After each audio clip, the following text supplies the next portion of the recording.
Welcome back to the channel, guys. Today we are out in a C1, so 2015 1.2 litre. What's it like as a young driver though? That's the real question. That's why I'm here, and that's what I want to talk to you about, because if you're 17, 18, 19, 20, maybe even till you're 25, you're in your 30s, you want something cheap to run, could this be a good idea? Is this car a great idea? Because I think it might be, because I do see a fair few of these on the road and I've been intrigued by them because, of course, I am an old school Citroen fan. VTSs, the original Saxos, AXs, we've had them on the channel. What's the newer small hatches like from Citroen? We will first off though, because this is an Airscape, it means we have a fabric roof. Look at that.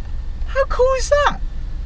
Cool little feature. Again, it's something that if you were after one, I'd probably get one with the roof open. Saxos, I remember back in the day, had something called an open scandal, I think it was, air scan. Open scandal, I think it was called, in the Saxos, and it was basically same sort of idea, fabric roof, you could pull it back. Pretty cool feature if you're after one, I'd probably go for that. Interior, actually, is it's put a lot of light on the interior. Very comfy place and quite big place to be in here, although this is a very small car. You've got tons of room to put your phone. There's cup holders down here. We love a good cup holder. Well, I do anyway. You've got aux, USB and a 12 volt just at the bottom down here. All your dials for your heating are very easy to maneuver. And although my seat is in a relatively far back position, you can still get people in the back. Boot's a little bit small, but they're going to be in these mini hatches. But let's take it on the road. Let's go and see what this thing is like. Chat to you guys about owning one, shall we?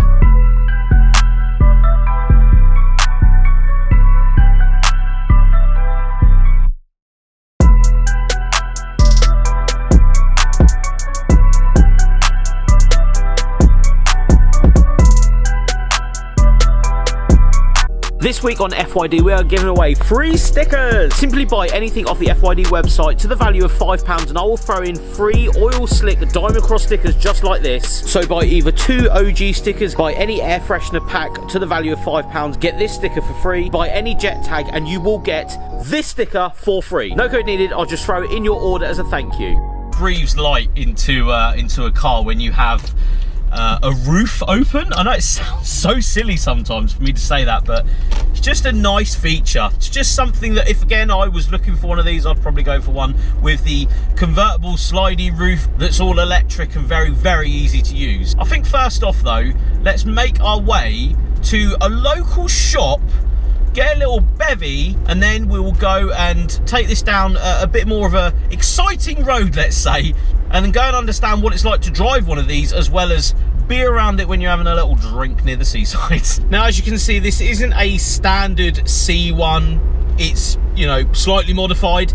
In fact, more modified than I realised. It's actually got a body kit on it, aftermarket body kit, bigger front bumper, bigger rear bumper, single exit in the centre, larger style mouth at the front. Actually suits the C1 quite well. It facelifts it a little bit, you know, gives it a little bit more depth in the bumpers as well. Small side skirts have been put on, mud flaps, various other little bits and bobs, just to make this car look a little bit better. Mods are quite expensive though for these cars, and I will say that now, if you want to modify one of these and you're younger, front bumpers like 500-600 quid, rear bumpers probably, you know, not too dissimilar.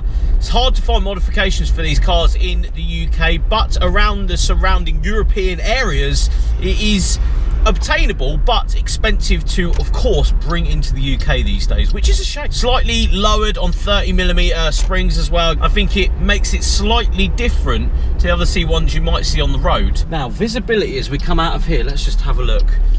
There is enough visibility. In fact, that rear window is actually slightly smaller than I would say is usual for a smaller car like this. There's a little bit of a higher rake, I'm going to say. So if you are pulling out of junctions, especially like that, where you cannot see down the road whatsoever, you're going to notice that rear window being a little bit smaller than you thought it was going to be. And coast into this premiere, because there's no local businesses I can support today, unfortunately, because they're all closed. Right, let's shut the sunshine roof. There we go. Large fabric roof shut. Let's go and get a little bevy, shall we?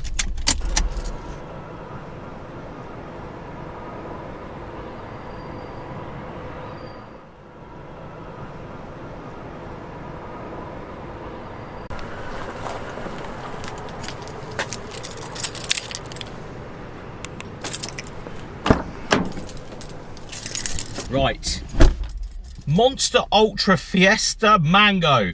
Not sponsored by Monster as usual. If they want a sponsor though, let me know in the DMs. We're currently sat, right, get this perspective. We have a floating bridge in front of us. I will one day do some content of me going on this weird thing that we have on the Isle of Wight. Basically connects East Cowes to Cowes. It's a floating bridge where it's a little chain linked ferry that you get on, but you actually got to queue up on the road here, so that's something interesting for you guys to want to know. Anyway, Monster in here, and we will do the customary FYD, does my drink, my carbonated beverage, fit in any of the cup holders? And thankfully I can say today that it does very easily, actually. Perfect size for a Monster. The cup holders are deep enough, not in the way of anything. You can still get your phone in there, keys, you know, other keys, say, anything like that. In fact, we could take this and put it this side if we so wish, and oh no, it doesn't fit upright, but it could sit sideways, say, if it wasn't open, in the door pockets. Door pockets though, something to point out, it does have a little bit of a crest on it, weirdly, so you could put stuff in there, maybe smaller cans, but not the size of a can of Monster. But unfortunately, if you are after getting cans in the back or anything in the back, there's literally 2 seats and not a lot else. There's no storage bins on each side, anything like that. But to be fair, there is enough room in the front to sort of put stuff in. And again, no center console to say here, so there's nowhere for you to close stuff into, apart from, thankfully, and we will get the Monster, down here, and there is a perfect cup holder for the rear passengers. Only one though, only one. Consumer advice as usual, as I've sat on the keys from myself there. Good stuff. Another interesting thing to point out, as I do point it out, it's got a glove box. Silly thing to point out, but some Fiats or smaller cars just don't have it.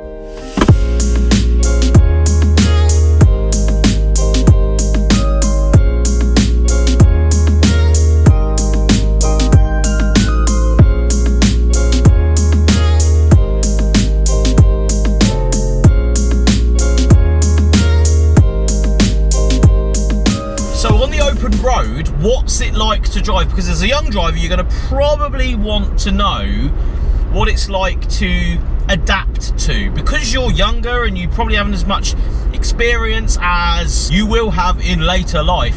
What's it like?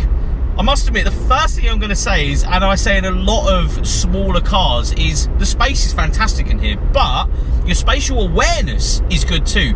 The dash is a little bit longer than I thought it was going to be, but the bonnet isn't any further than the dash is, really. I mean, you're a little bit further out, but not crazy amounts, because of course you don't want to be bumping into other cars, hedges, walls when you're parking this thing. The mirrors give a really good perception of how long the car is, but when you are reversing, remember you've got that really nice high definition reversing camera. Although this is lowered on 30mm springs, it hasn't compromise the ride quality whatsoever. It still feels like a relatively stock car from where I'm sitting. The seats are comfy, you've got enough room for your elbows, although we don't have, which a lot of mini hatches don't have, is a center armrest, but you do have tons of armrest room here, so you can relax into your drive if needs be, if you're going, you know, longer journeys. I will say though that the owner was talking about motorway journeys being a little bit louder than she was expecting, so remember that. You probably won't notice it if you are a younger driver, but for me, I'm an old man these days, I've driven a ton of cars, so I do notice a little bit more road noise than I was expecting. That's not a bad thing though, because again, this is a small hatchback, it's a mini city car, so you're probably going to get that slight drawback. If you do go over 60-70 mile an hour, you're probably going to notice the road a little bit more. Visually though, it's a nice place to be in. It's sort of already gone into what the interior is like, but everything's at your fingertips, everything is in the center as it should be. You're not fumbling around trying to find switches in the dials. There's no electronic climate control, so you don't have to necessarily worry about that. You just sort of put it on and off as you please. And again, as a young driver, you don't really want to be looking down constantly trying to find buttons. You do have an electronic rev gauge though, which I think is quite cool, which is something I wasn't actually expecting. Because you've got this center dial right in front of you, you can monitor your speed really easy. You don't necessarily have to monitor your revs, but it is off to the left hand side, and on your right hand side you've got a little shift light there, and you have steering controls, which is really nice. So you have answer and decline calls one side, and on your left hand side you have the radio buttons and mode button. Again, super simple, super easy to use. You don't really have to think about it, you just tap it, it's done. Steering wheel's a nice shape as well. It's slightly flat bottomed, which I'm quite surprised with. And at 68,000 miles, which is this one has on it, there's no crazy knocks, no crazy rattles. I can't really hear any wear in the car either. It sort of actually is still refined as if it's left the factory, which is really nice considering, again, it's slightly modified. The 1.2 litre engine up front, you know, it's enough for a little car like this. This has an induction kit though. I remember putting an induction kit on my 1 litre Corsa back in the day. Transformed the car. It was so much faster. Whether it was down just to the sound of the car is another matter, but it gives a bit of theatre to your daily drive, and, you know, while you're young, why not? Yeah, nice driving little car this, and I'd be very happy if I was slightly younger to jump in this and have it as maybe my first or second car.